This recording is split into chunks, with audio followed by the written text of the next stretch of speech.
On Monday, a civil trial began in the case of Trump supporters allegedly threatening and harassing a Biden-Harris campaign bus in Texas back in 2020.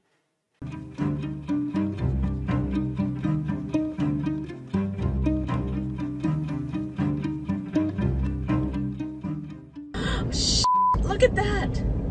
Oh my God!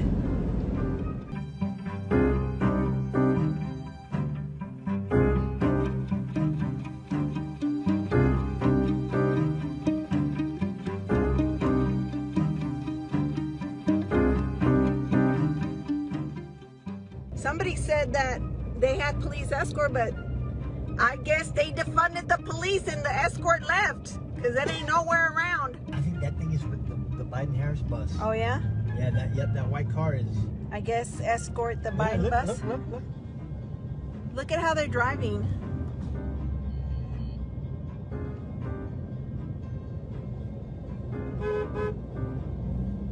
So now there were Democrats on that bus, including Wendy Davis, who said that they feared for their lives as MAGA was harassing their convoy for more than 90 minutes. In fact, according to the lawsuit, for at least 90 minutes, defendants terrorized and menaced the driver and passengers.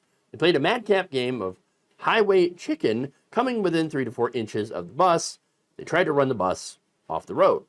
So now, videos like the one that I showed you and many other videos prompted an FBI investigation. Now, this was back during the time that Trump was president, which led to then President Trump to declare that in his opinion, quote, "These patriots did nothing wrong."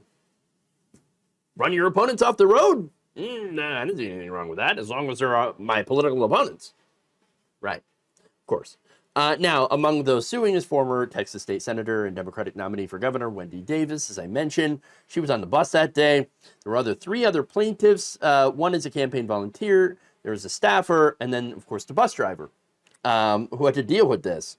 Now, the lawsuit named 6 defendants, accusing them of violating the Ku Klux Klan Act, which is an 1871 federal law to stop political violence and intimidation tactics, which, again, was pretty necessary because that was the whole point of the Ku Klux Klan, was to terrorize black people into not voting and their white allies into also not voting, okay?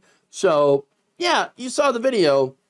They were clearly, in my opinion, acting like assholes, okay? Trying to ram these people off the road. Tailgating, boxing them in. I mean, this is some dangerous stuff. Now, of course, the defendants are like, oh, no, you libs are overreacting. It's just free speech. No. Again, if you're driving around with a massive douchey Trump flag, that's one thing. That is free speech. I don't care. Good for you, right? If anything, it's great of you to announce to the world that you suck as a human being, okay? Go ahead and out yourself. That's, at least I know who to avoid, right? Sure.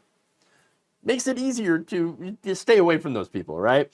But the people on the bus didn't have a choice because the people with the Trump flags came after them, okay? They were, again, being boxed in, unable to merge or get off the highway. In fact, the lawsuit claims that the group repeatedly forced the bus driver to make evasive maneuvers to avoid collisions. And that's not accidental, that's on purpose.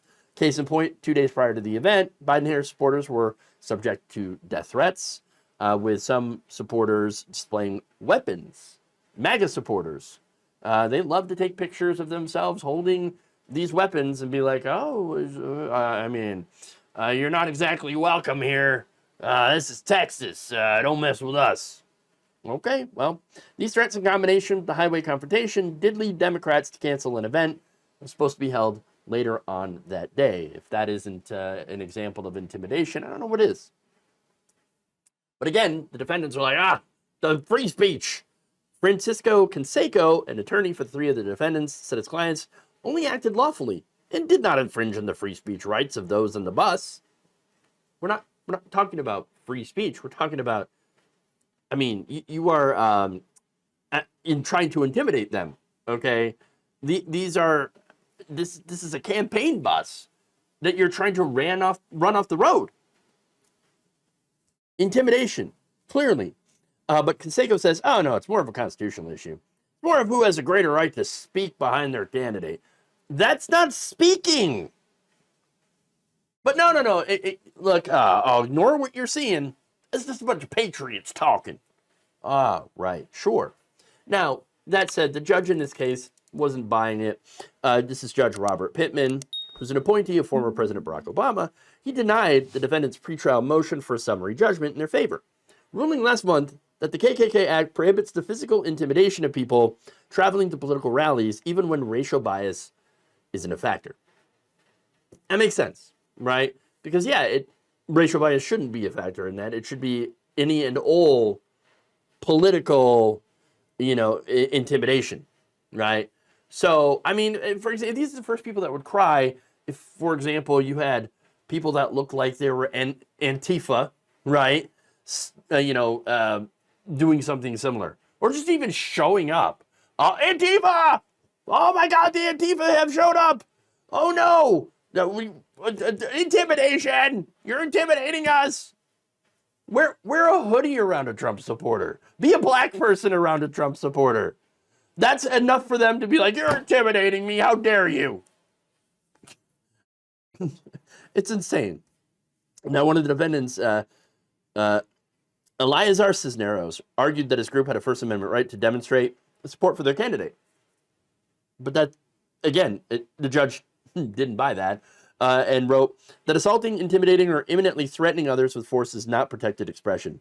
Just as the First Amendment does not protect a driver waving a political flag from running a red light, it does not protect defendants from allegedly threatening plaintiffs with reckless driving.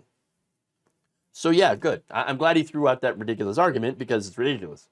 Okay, and not only that, but it's indefensible. Now, another indefensible aspect to this, by the way, was the police officers. Where's the police? Where's the police? They were sued for not sending an escort after multiple 911 calls were made, and the bus driver said that his life was threatened. These were officers in the San Marcos Police Department who decided not to show up. Now, they were sued in 2023. They settled that lawsuit in 2023, for $175,000, and a requirement that law enforcement get training on responding to political violence. So these officers, they were called like, hey, we have a convoy of people that are threatening us right now. They're trying to run us off the road. And the cops were like, well, yeah, sure, whatever, buddy. I'm not going to show up for you. Defund this, a-hole. And that was it. I mean, if you want another example of police not protecting people, this is it. Police departments, they should be neutral when it comes to politics, but they're not. We know that they're not. We know that they favor the right wing because the right wing allows them to do basically whatever they want. Oh, police brutality against black people and the mentally disabled? Go ahead, have at it. Civil asset forfeiture? Grab that bag, especially if it's not yours. Not going into an active shooter situation because they're too scared? Well, that actually might be the line that we saw from Uvalde.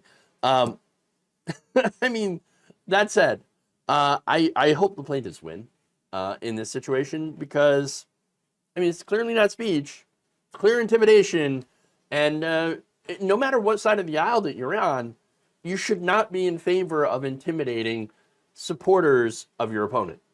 Okay, we're supposed to have free and fair elections. We're supposed to be able to disagree on politics without one side trying to literally intimidate you and run you off the road just for being on the other side. That is not the way our politics should be. Thank you for watching. If you enjoyed this video, please like, share, subscribe, hit the bell icon in order to get notified whenever a new video is released. And if you want to support independent, progressive media through this difficult time where it seems like everybody is shutting down, you can become a member on our YouTube page, you can become a subscriber on Facebook, or you can go to my Patreon. It's patreon.com/Jeff Waldorf. Thank you.